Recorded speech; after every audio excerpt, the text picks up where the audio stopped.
Türkçemizin özlü deyimlerinden biri olan dimyata pirince giderken evdeki bulgurdan olmak deyimi, elinde bulunan imkanlardan daha iyisine kavuşacağını, daha çok kazanacağını varsayıp sonunda elindeki imkanlardan da olmak, yani kaybetmek anlamına gelen deyimin ilginç bir hikayesi bulunmaktadır.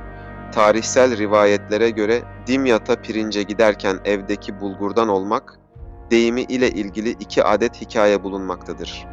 Bunlardan ilki ve en meşhur olanı, tarihi net olmamakla birlikte Osmanlı döneminde İstanbullu bir tüccarın başına gelenlerdir. İşlendikten sonra bulgur elde edilen ve yaşam için temel gıda ürünü olan buğday, Anadolu'da geçmişten beri çokça yetiştirilmektedir. Pirinç ise Anadolu topraklarında o dönemde henüz yetişmemekte ve daha çok kazanç getirdiğinden Mısır'ın Dimyat limanından ithal edilmektedir. O dönemde tüccarlar Dimyat'tan pirinç getirerek zengin olma hevesi içerisindedir. Hikayenin kahramanı olan İstanbullu, bir tüccar cebine parasını koyup gemiyle Akdeniz'e açılır. Amacı Dimyat'tan pirinç getirip ülkede satmaktır.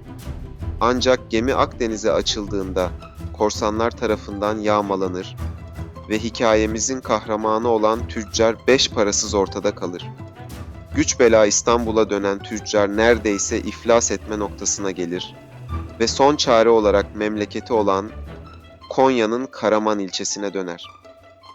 Karaman'da tarlasından elde ettiği buğdayları da bulgur tüccarlarına satmak zorunda kalır.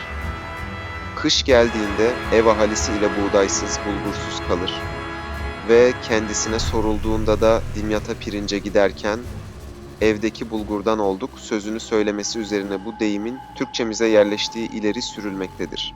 Diğeri ise pirincin kazanç getirdiğini duyan bir çiftçi ise elindeki tek geçim kaynağı olan buğday tarlasını sattıktan sonra Dimyat'tan pirinç alıp geri döndüğünde satarak zengin olacağını düşünür. Ardından sattığı tarlanın parasını alıp yollara düşer.